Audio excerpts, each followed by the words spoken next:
always seems to be hard for us with AJ's schedule. We're never really sure if AJ's going to be able to take off, and it's usually the last minute when we finally decide that he's able to take off some time and we're able to plan a trip. So spring break has never been a really big travel time for us, and we go away for a couple of days and usually explore the island of Okinawa.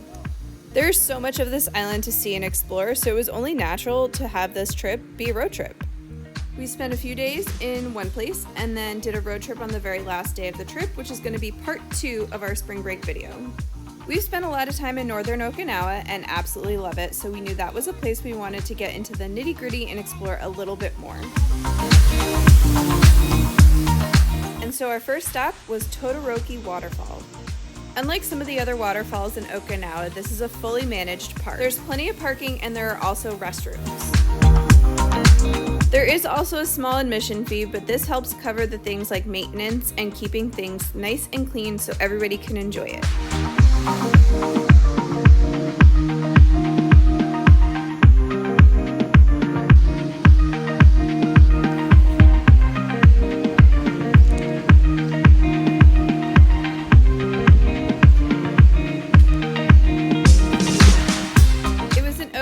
Slightly rainy day when we visited, but it did not disappoint. With it being spring, everything was growing back and the greens were really popping.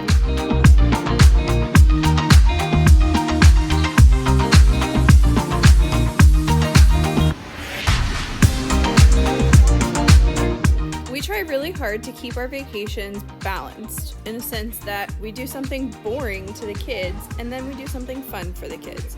So our next stop after the boring waterfall was the Dino Park in Yanbaru.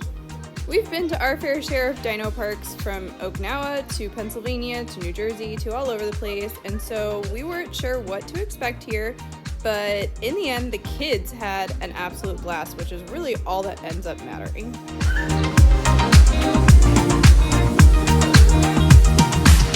This is a short walk through a forest with dinosaurs around every corner. They're animatronic and they're a standstill, and it was a lot of fun. So without further ado, let the adventure begin.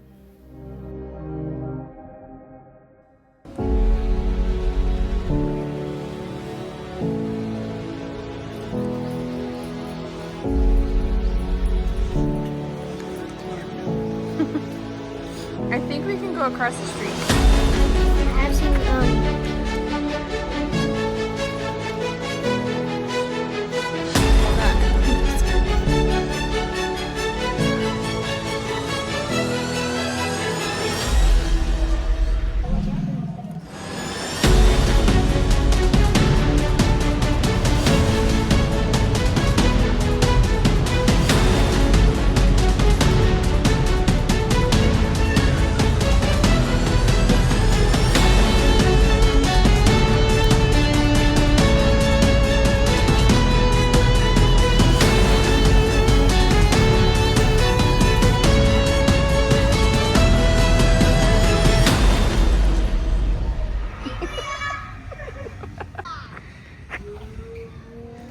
You gonna climb his butt?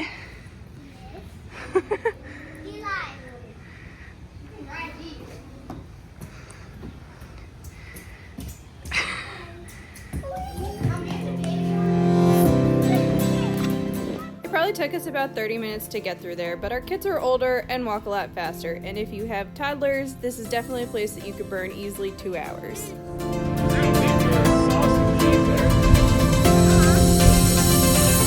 We couldn't check into our Airbnb until later in the afternoon, so it was time for some solo-style adventure.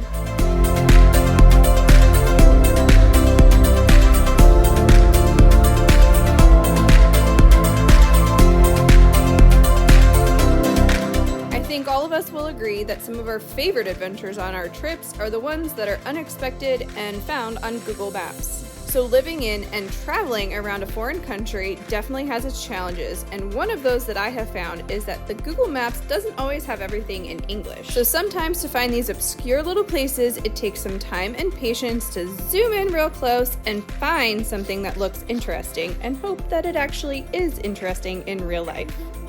And something that has tracked pretty well for most of our adventures here in Okinawa is that it's about a 50-50 chance on whether What you find on Google Maps and the pictures on Google Maps is what you see in real life. And this is a perfect example because these steps were almost blacked out and everything on Google had these steps being these white and bright, beautiful colors. And while it was a gloomy day, it did not live up to the hype that Google made it out to be. So even though Google gave us unreal expectations of this place, it doesn't mean that we didn't have fun.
Good old parking lot fun in the rain, it was time to head to our Airbnb, which was on Yagagi Island near Kouri Island.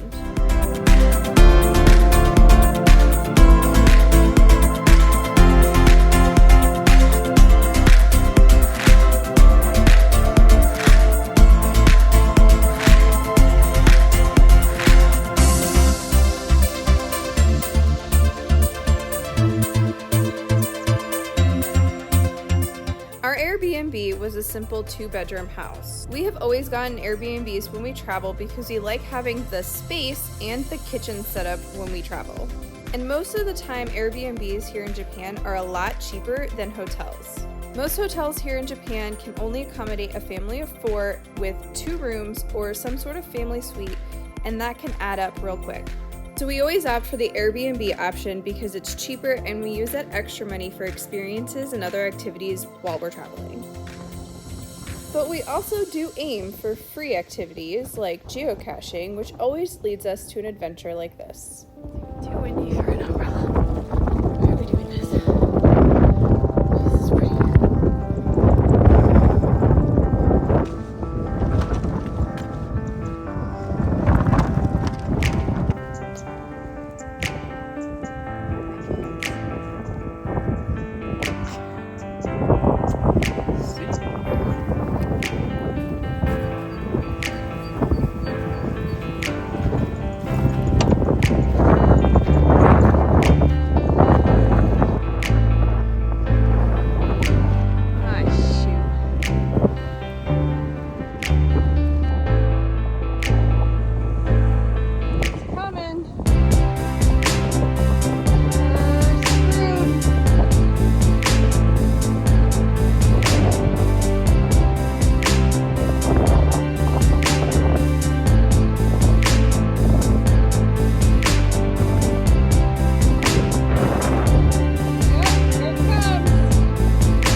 To the fishing port to look for a geocache and then realized that we were indeed screwed because there was a giant rainstorm coming through and we just kind of had to wait it out. So it was super fun. Did you find it?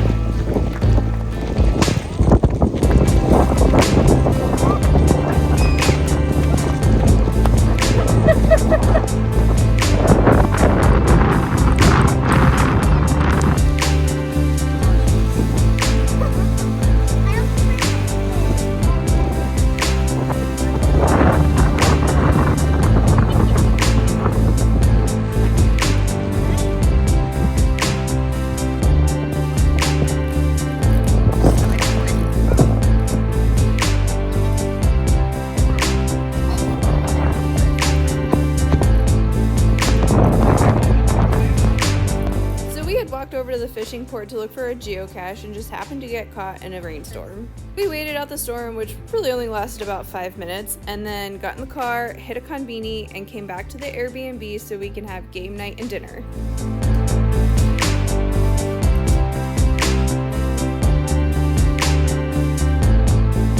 You forget? Your turn, Neil. Did you even look at it? Okay. Gone owl of. Oh, owl.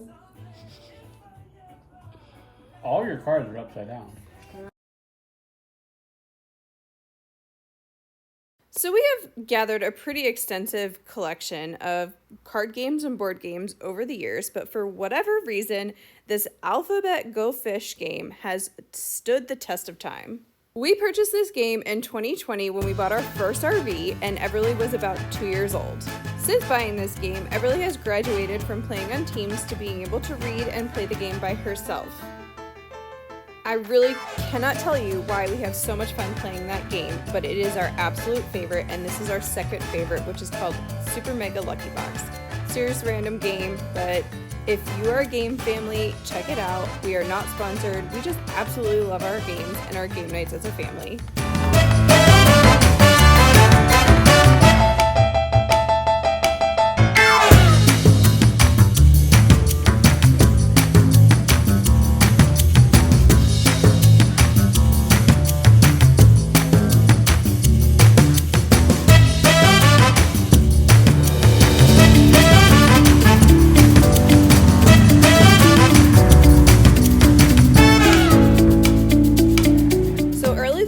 We woke up and headed to our first adventure, which was glass blowing. I have been excited to do this since I first learned about Ryukyu glass. Ryukyu glass is very special and unique. They use recycled glass to make the new glass products. This technique became popular after the war when there were a lot of discarded bottles from the military bases. By combining the different kinds of glass from the recycled materials, it creates this very unique pattern of bubbles in the glass. These bubbles create a really unique way of identifying whether it's Ryukyu glass or not, and if you're a thrifter like me, that's something that you can keep your eye out for when you're searching through the glass section. As for the glass that the four of us made, I was the oddball out, creating a different color from the rest of the family because I wanted a pink cup. But the rest of the family definitely did make a good choice because they chose the Starry Night pattern, and it has a very deep dark blue at the top with stars at the bottom. And they're pretty cool because the specks that are supposed to be the stars actually react to black light. That's it.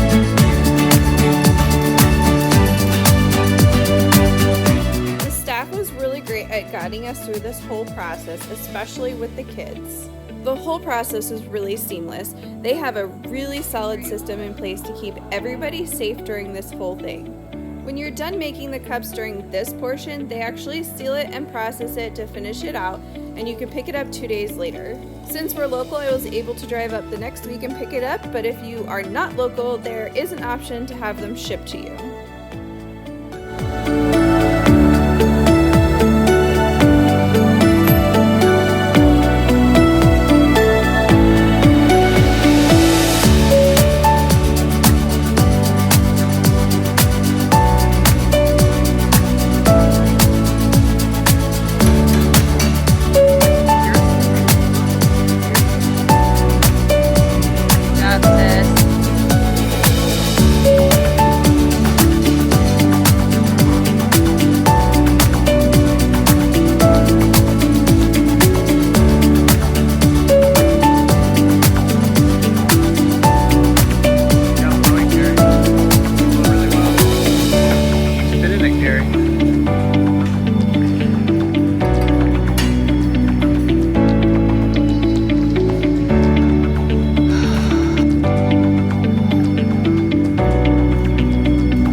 She does. It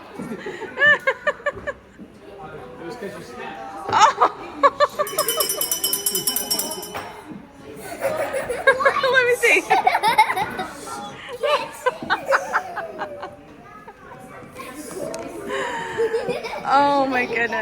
Eli. There we go.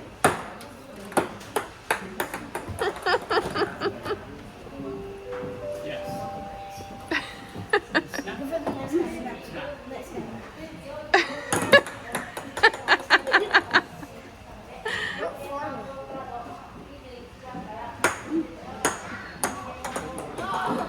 I wish I got the next one. I still got rid of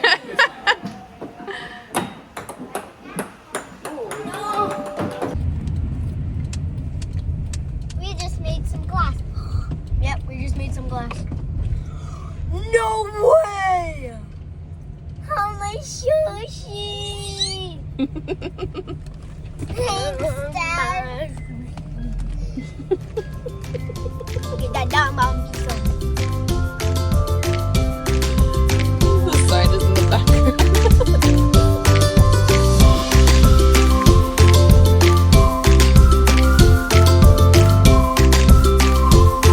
Hamazushi is definitely our favorite conveyor belt sushi restaurant on the island, and so when we find one, it is a safe bet for all of us to get our bellies full and get food that we enjoy. Got it.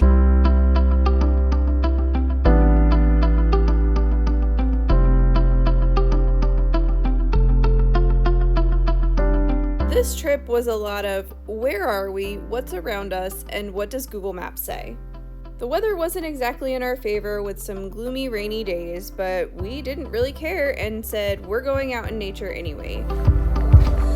So we opted for a hike that would lead us to a waterfall that in the warmer months you can swim at. The waterfall is called Fukugawa Falls, and you're going to want to follow Fukugawa Trail to get there. But if you search on Google Maps, you're probably not going to find it because it's listed in Japanese.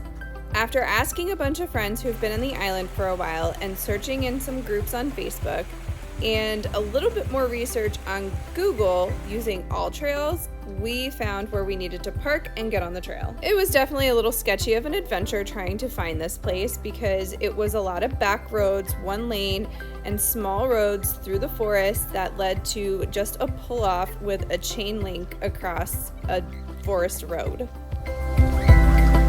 I may have had a minor panic attack before we started on the trail, thinking that our Y-plate car would eventually be towed while we were out there, and then we would be stranded in the middle of this Okinawan forest and not really know where to go. Spoiler alert, nothing happened to a car and it was perfectly fine.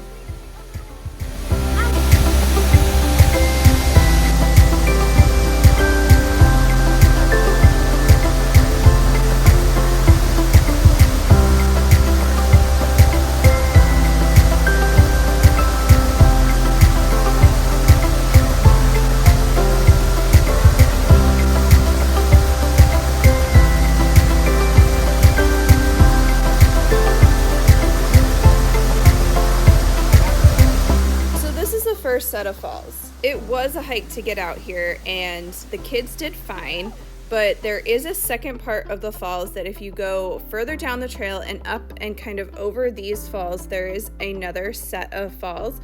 We did not adventure there with our kids. Maybe if they were a little bit older we would, but the trail looked a little bit unstable, so we didn't want to chance it.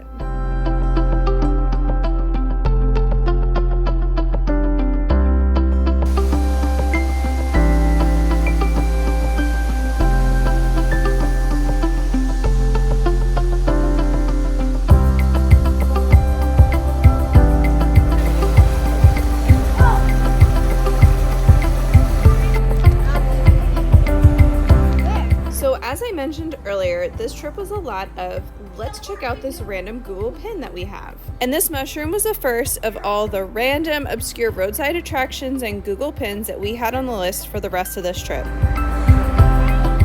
This is a bus stop off of Route 58 and we have passed this every single time we have gone up north. And we were going to stop eventually, so why not during this trip?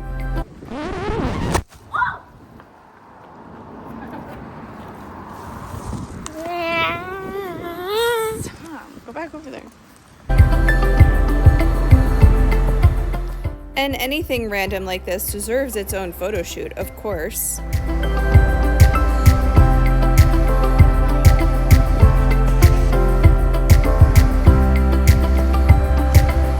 If if you're military, you already know this, but April is month of the military child. So it being April during spring break and us finding these dandelions, it was only natural to get a video of our kids doing this.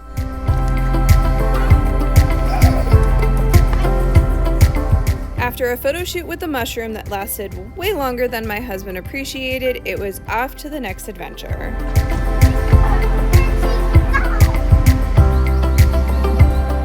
We're gonna have a lot of adjusting to do when we move back to the States because we never pack snacks when we're on a trip here in Japan because we always know that there's a konbini right around the corner. So after grabbing some snacks and smoothies from the konbini, we found a park to relax at and then hit another konbini because that's just what you do in Japan, and then made our way over to Kouri Island to do some exploring. We saw most of Kouri Island on a previous trip, so we didn't have a whole lot to do, but we wanted to check off a few more geocaches that we missed last time, and we wanted to hang out on the beach underneath the actual Kouri Island bridge. Oh my gosh, it's not gonna collapse on you. Oh no, I died! Eli.